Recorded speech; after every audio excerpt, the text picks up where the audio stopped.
ये गलत तरीका है बेड बैंक का रिकवरी करने का।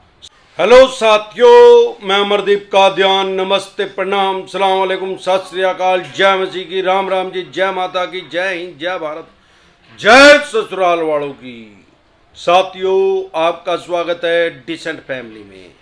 साथियों, आज हम बात करेंगे ये गलत तरीका है बेड बैंक का रिकवरी करने का। साथियों, बेड बैंक क्या है, हमारे देश में कब से बेड बैंक आया है और आम और खास आदमी को बेड बैंक की वजह से क्या दिक्कत परेशानी आ सकती है, समस्या। साथियों, अगर आप मुझे बेड बैंक कहाँ है, क्या है और बेड बैंक आया कैसे, कहां से है, यह बेड बैंक काम कैसे करता है। बेड बैंक का जन्म इंडिया में नहीं हुआ, हमारे देश में नहीं हुआ, इसका जन्म हुआ अमेरिका में 1988 में। बेड बैंक का जन्म हुआ अमेरिका में। आज भी ये सक्सेसफुल तरीके से वहां पे काम कर रहा है और दुनिया के बहुत से देशों में बेड बैंक काम कर रहा है। यह बात जरूर है कि अब हमारे देश में भी बेड बैंक आ गया और काम करने लग गया है।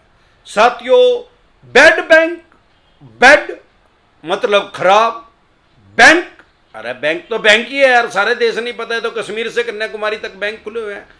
अब सवाल यह है कि बेड बैंक काम कैसे करेगा, क्या लोगों को ये लोन देगा। भाई जब बैंक है, बैंक का काम क्या है, लोगों के पैसे अर्जित करना, उनकी एफडी करना, आरडी करना, सेविंग अकाउंट खोलना, करंट अकाउंट खोलना, आरटीजीएस करना, नेफ्ट करना, और भी बहुत सी सुविधाएं बैंक देता है। ओडी लिमिट देता है, सीसी लिमिट देता है, गोल्ड लोन देता है, और भी 50 तरह के लोन के कार्य बैंक करता है। अब जो बेड बैंक होगा उसकी ब्रांचेस कहां खुलेंगी। भाई बेड बैंक जो होगा वो बैंकिंग नहीं करेगा, उसका नाम तो बेड बैंक है लेकिन वो बैंकिंग नहीं करेगा, बैंक से संबंधित कोई कार्य नहीं करेगा। जैसे भाई किसी को लोन देना है या आप किसी की सीसी लिमिट बनानी, OD limit, saving account, current account, ऐसा कोई भी बैंकिंग का काम बेड बैंक नहीं करेगा। हमारे देश में बेड बैंक चालू हो चुका है। बेड बैंक फिर है क्या बीमारी, ये काम कैसे करेगा। भाई बेड बैंक जो है, जो बेड लोन है उनको खरीदेगा बैंक और एनबीएफसी कंपनी से। 9306347314 इस नंबर को सेव करके व्हाट्सएप मैसेज करें, तुरंत प्रभाव से रिप्लाई आएगा कि कैसे आप हमारे साथ टेलीफोनिकली जुड़ सकते हैं या पर्सनल मीटिंग कर सकते हैं। इस नंबर को सेव करके व्हाट्सएप कॉल करेंगे, कोई रिप्लाई नहीं आएगा, नॉर्मल कॉल करेंगे, कोई रिप्लाई नहीं आएगा। जैसे फॉर एग्जाम्पल, अरे जैसे आपके मोहल्ले में, पड़ोस में, गली में कबाड़ी वाले आते हैं और वो कबाड़े को खरीदते हैं, जो यूजलेस सामान है। ज्यादातर जो हाउस वाइफ हैं वो कबाड़ी के रेट में 100 रुपए की चीज को 10 रुपए में उनको बेच देती हैं, क्योंकि उनके लिए वो यूजलेस है, काम का नहीं है। फिर वो कबाड़ी उसको आगे जाके 15 में बेचे या 25 में बेचे, कोई उसके पीछे तो नहीं जाता। आपके घर जो न्यूज़पेपर आता है वो आता तो 200 रुपए पर मंथ का है। अब जब उसको कबाड़ी को बेचते हैं तो वो 15-20 रुपए का, 25 रुपए का उसको लेगा, वो तो तोल के लेगा ना वेट के हिसाब से। अब जब आप खरीद रहे हैं तो आप नग के हिसाब से खरीद रहे हैं, भाई डेली के हिसाब से आपके पास बिल आ रहा है उसका, तो उसको आपने पढ़ा या नहीं पढ़ा डज नॉट मैटर, लेकिन वो पढ़ा भी कबाड़ हो गया। जब वो दिन ही चला गया तो वो कबाड़ी के काम का ही हो गया। ऐसे ही जब कोई लोन की ईएमआई डिफॉल्ट होती है किसी भी बैंक या एनबीएफसी कंपनी की, चाहे वो अनसिक्योर लोन है चाहे सिक्योर लोन है, सबसे पहले अगर एक ईएमआई डिफॉल्ट होती है तो SMA1 में आ जाता है, वो स्पेशल मेंशन अकाउंट। अगर 2 महीने डिफॉल्ट होती है तो SMA2 में चला जाता है, स्पेशल मेंशन अकाउंट 2। उसके बाद अगर आपकी 3 ईएमआई डिफॉल्ट होती है तो आपका केस एनपीए में चला जाता है, नॉन परफॉर्मिंग एसेट। ऐसा पैसा जो बैंक या एनबीएफसी कंपनी की नजरों में अब उसको फायदा नहीं दे रहा। क्यों, आपने 3 ईएमआई नहीं दी तो उसका प्रिंसिपल भी रुक गया और इंटरेस्ट भी रुक गया, उसका ब्याज भी रुक गया और उसका मूल भी रुक गया। तो भाई जब बहुत ज्यादा टाइम हो जाता है, कोई चीज यूजलेस होगी, कोई जैसे पहले पुराने टीवी आते थे इतने बड़े बड़े, अब एलईडी आ गए, एचडी आ गए, तो वो यूजलेस हो गए लोगों के। वो कबाड़ी को दे दिए। ऐसे ही जो बैंक के लोन कबाड़ हो गए, वो मिल ही नहीं रहे किसी भी तरीके से। साम दाम दंड भेद सारे तरीके यूज करके देख लिए, चवन्नी छाप भी लगा के देख लिए, नोटिस भी भेज दिए, वो दे ही नहीं रहा या ही नहीं उसके पास। तो ऐसे लोनों को बैड बैंक खरीदेगा, वो बैंकिंग नहीं करेगा, वो बैंकों का कबाड़ी हम उसको कह सकते हैं। भाई जो बैंकों का कबाड़ का सामान होगा उसको कबाड़ी के रेट में वो खरीद लेगा, अब वो आपसे रिकवरी करेगा। अभी आज की डेट में हो क्या रहा है, भाई रिकवरी करेगा। लोगों में एक है ना भय व्यापत हो गया है कि भाई बैड बैंक तो बैड तरीके से रिकवरी करेगा। अरे भाई बैड बैंक के अंदर भर्ती कौन होंगे, और यही चवन्नी छाप भर्ती होंगे यार।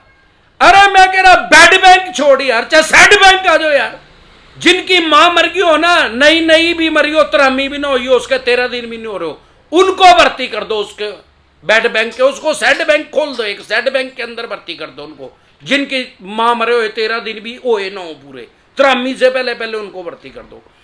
अरे जिस पर पैसे ही नहीं है उस पर राहु केतु ग्रह तो क्या करेगा, साक्षात शनिदेव नहीं कर सकता उसका कुछ। और बैड बैंक तो क्या करेगा, सैड बैंक भी उसमें पैसे नहीं ले सकता यार। ओ भाई बैड बैंक के पास कोई अलग से राइट्स, कोई अलग से अधिकार नहीं आ जाएंगे, उसके पास वही राइट्स वही अधिकार होंगे जो आपने बैंक या एनबीएफसी कंपनी को दे रखे हैं पैसे रिकवर करने के लिए। यह तो एक ओवा बना हुआ है लोगों को, भाई बैड बैंक आएगा पता नहीं क्या करेगा।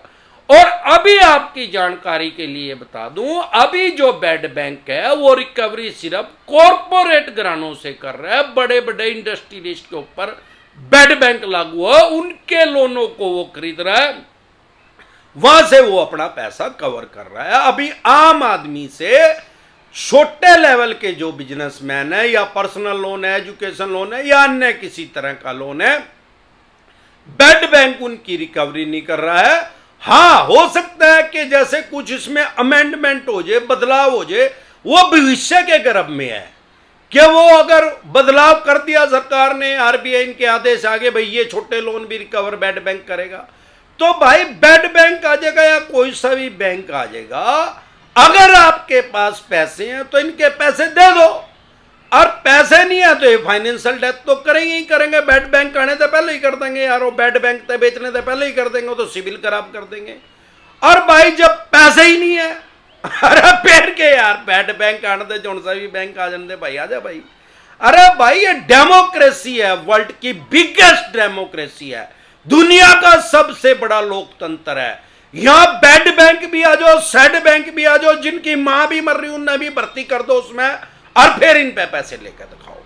इसी तरह की या किसी भी तरह की कोई भी दिक्कत परेशानी आपके किसी भी यार प्यारे रिश्तेदार को अगर लोन से रिलेटेड आ रही है, तो यूट्यूब के सर्च के ऑप्शन में जाके वो प्रॉब्लम लिख के, आगे डिसेंट एडवाइस लिख के तुरंत प्रभाव से आपकी समस्या का समाधान हो जाएगा। इसके अलावा अगर आप हमारे साथ टेलीफोनिकली जुड़ना चाहते हैं या पर्सनली मीटिंग करना चाहते हैं, फिर चाहे आपका लोन 2 करोड़ का है, 5 का है, 25 करोड़ का, 50 करोड़ का है, जितने भी करोड़ का है, आपके पास सरफेसी एक्ट 2002 का 13(2) का नोटिस आ रहा है, 13(4) का है, सिंबॉलिक पोजीशन का रहा है, फिजिकल पोजीशन का रहा है, या अन्य किसी भी तरह का आपके पास नोटिस आ रहा है, लोन से रिलेटेड जो भी आपके पास डॉक्यूमेंट्स है वो सभी लेके आप मेरे से पर्सनली मीटिंग कर सकते हैं, पर्सनली एडवाइस ले सकते हैं, या टेलीफोनिकली भी एडवाइस ले सकते हैं। इस सब का क्या प्रोसेस है, आपकी स्क्रीन पे कमेंट बॉक्स के अंदर नंबर आया हुआ है 9306347314।